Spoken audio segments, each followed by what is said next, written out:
Welcome to the Old Game Archive. It's been a long time coming, and I thought I'd add a bit more personality to these videos. So here we are, first video vocals. Hope you find it more insightful and entertaining at the same time. This poster represents the game quite well. It's got Pac-Man's pal running away with two of his cherries. He's on roller skates trying to catch her back, yelling, "Hey, let's give me one of my cherries back." Listening to a 1980s Walkman, probably listening to some kind of early 80s music, maybe some dance tunes, maybe some early hip-hop, maybe some heavy metal, some power metal back in the day, but probably more likely listening to J-pop. Now down the bottom is a good example of the game as well. You've got Pac-Man skiing down a slope. This doesn't actually happen, but it represents what he's capable of, and that's firing back at the ghosts, which puts him in various states. Pac N Pal was released in mid-1983 Japan. As you would suspect, it was an exclusive Japanese release running on Namco's Super Pac-Man engine. The original arcade box within had two Motorola M6809 chips and a Namco WSG sound card running at 1.536 MHz.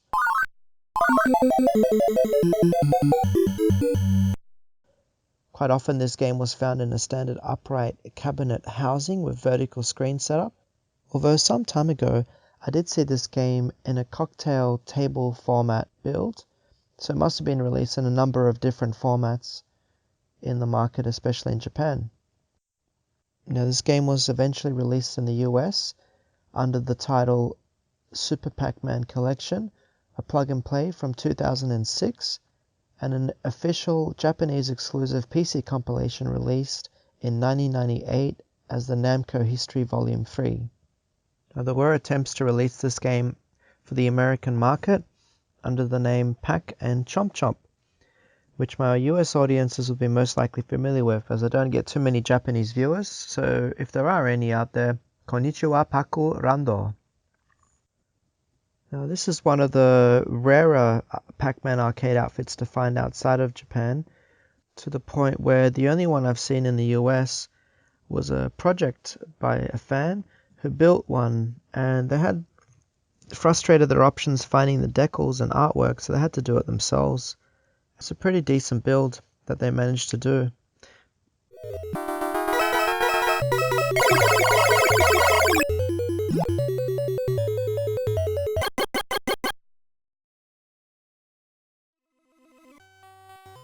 Their name was Brendan Parker, and they did all that with the help of a friend in respects to some of the artwork, and this particular machine was featured in a so-called Californian Arcade Extreme Expo.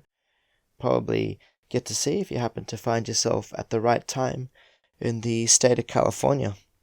Though hats off to Brendan for his great work, and I'll include a link down the bottom to this project, which I was quite fascinated by the fact that they were able to give a bit of an interesting historical retrovision of something that never was but could have been pretty big, just like the original Pac-Man was quite big. I don't think Pac N Pal was extremely successful, but it was successful enough to populate the arcades in Japan, and obviously successful enough to have it re-released in later memorabilia collections for Pac-Man.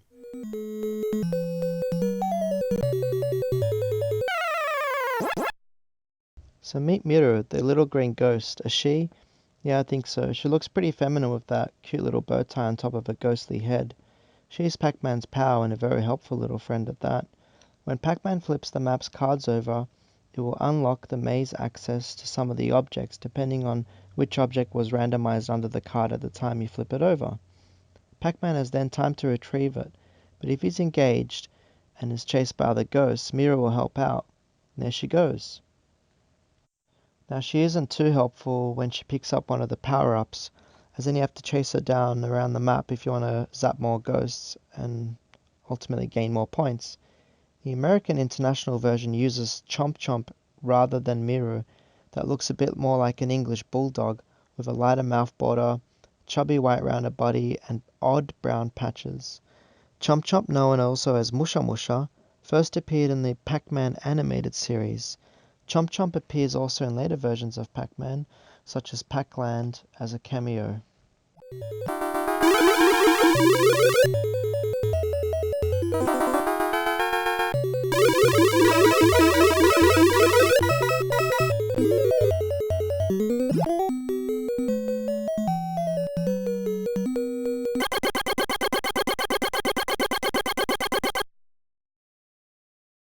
The maze consists of 6 cards to turn over. These randomly unlock the bonuses and power-ups by flipping them to reveal what's underneath. The cherry fruit is worth 50 points, strawberries 100, oranges 150, an apple 200, melon 300, lemon 400, pineapple 500, and the key starts off as 700 going up to 5,000, which helps you get to that extra life bonus level. Extra life bonuses come at 20,000 points, and then for every 70,000 points.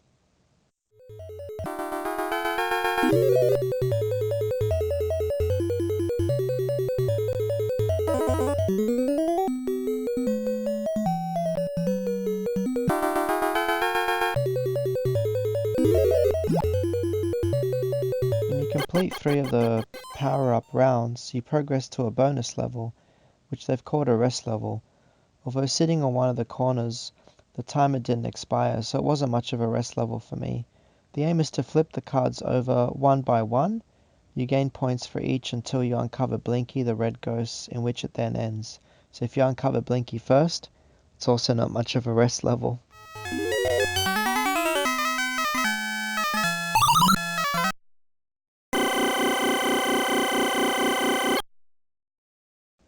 I don't know about you, but I find the music is likened to some kind of circus ride. It also has a repetition that grows on me and becomes more addicting as I go through the levels. This music is somewhat different to the other Pac-Man releases.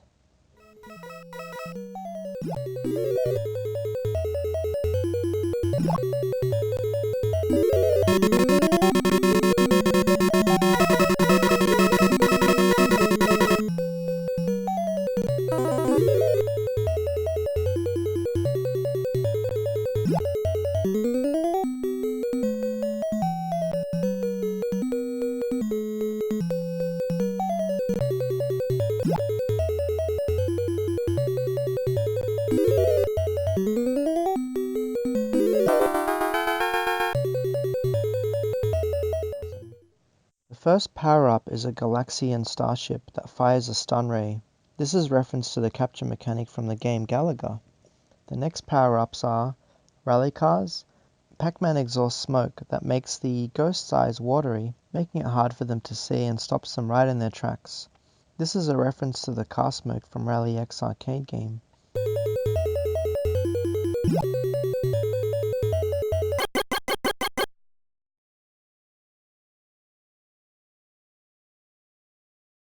The third power-up is a trumpet, but I like to think of it as a saxophone. Irresistibly good jazzy jazz comes out, making the ghost dizzy.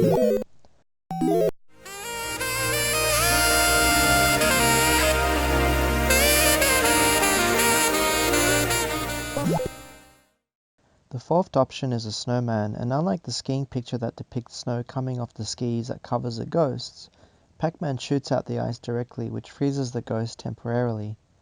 The final power-up before the game loops is Pac Replica. Mini Pac replicas shoot out and chew on top of the ghosts' heads. As you chase around the maze, you'll notice there is a advantage to be right in the middle, as this acts as a bit of a hidden maze, and you get Miru or Chomp Chomp to help finish transferring the next bonus item. Even though you miss out on points, if you grab all the bonus items before Miru gets them, you'll get a perfect round bonus. Zap all the ghosts, and it's the same as eating a power pellet in the previous versions of Pac-Man.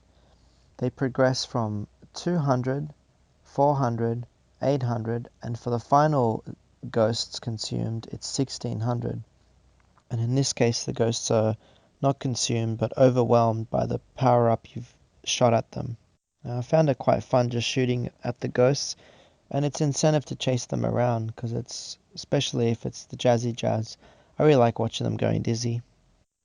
Now, I found that if you hide nearby while they're still powered up, The ghosts will expire a little earlier than you do, and you can re-zap them for an additional 1600 each, which helps you get to that extra life bonus level.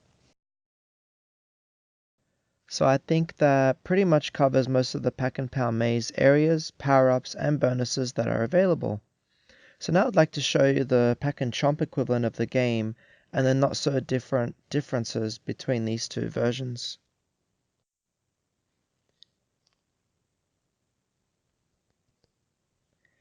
Here we have Pac N Chomp from around the same progress as the previous game I was playing. As you can see, the main difference and pretty much the only difference is Pac-Man's helper. In this version is Chomp Chomp, the doggy, as you were to expect.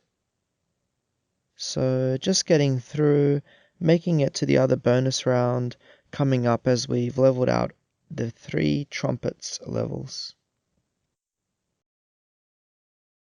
Got Chomp Chomp almost straight away. Click, click. Hopefully I avoid the go. Oh no, there it goes. Good.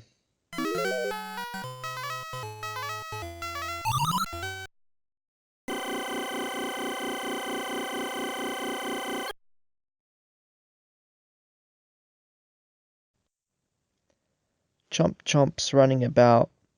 The maze opens up now to the new power option being the snowman. Merry Christmas to those chilling out in the northern hemisphere. My name is Freeze. Learn it well with the chilling sound of your doom.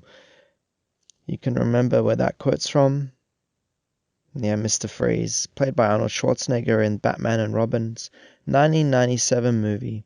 The film also featured a femi-villain, Poison Ivy, starring Uma Thurman. Roundy roundy goes. Apricots, pineapple will do for 500. Keep going, very close. Once again, that middle spot. And middle of the maze, okay, safe haven to survive some of the chase downs. Cards turned over. One last straw. We can help Chomp Chomp get that one off. And thanks Chomp Chomp again for your services. Moving forward, that last straw, like I said, is coming up. Let's see if we can help him out. And we can. Bonus.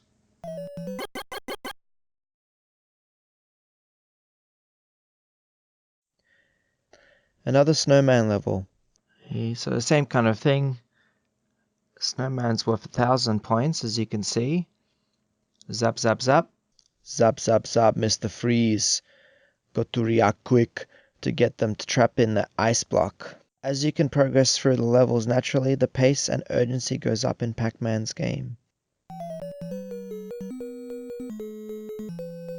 And will we catch that last strawberry? Yes, got it. It's not really that many points, but it's always fun to chase down Chomp Chomp when you have the opportunity to do so. Hiding out is a good strategy, and when we have a chance, we can make the next move. Looks like we're going to visit the 3 snowmen this winter.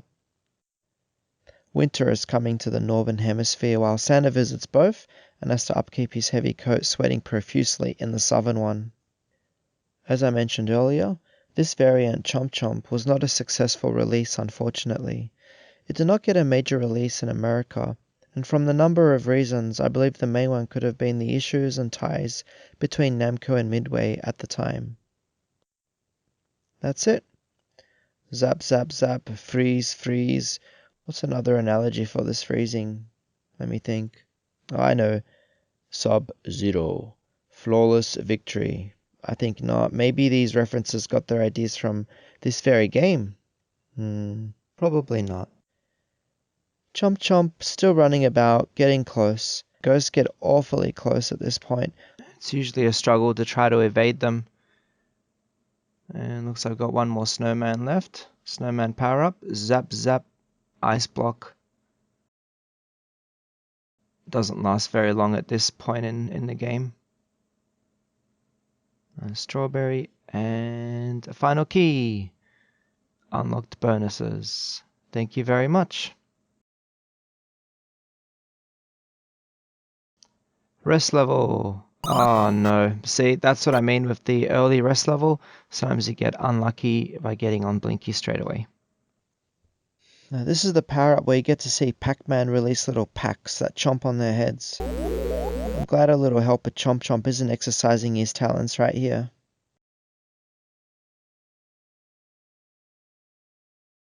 Now moving around, moving pretty quick, safety house. This is definitely one of the better Pac-Mans I've got to play. Really enjoyed Pac N Pal and the Pac N Pal Chomp Chomp equivalent, which is essentially the same game. Fire at will. That's all 4 ghosts, maximum points. And don't know if I can survive much longer. They're all coming around. Yeah, there we go.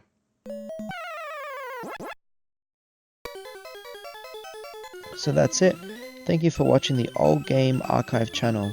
Let me know if you enjoyed this new take on reviews, and I'll be sure to work on some more productions. Till next time.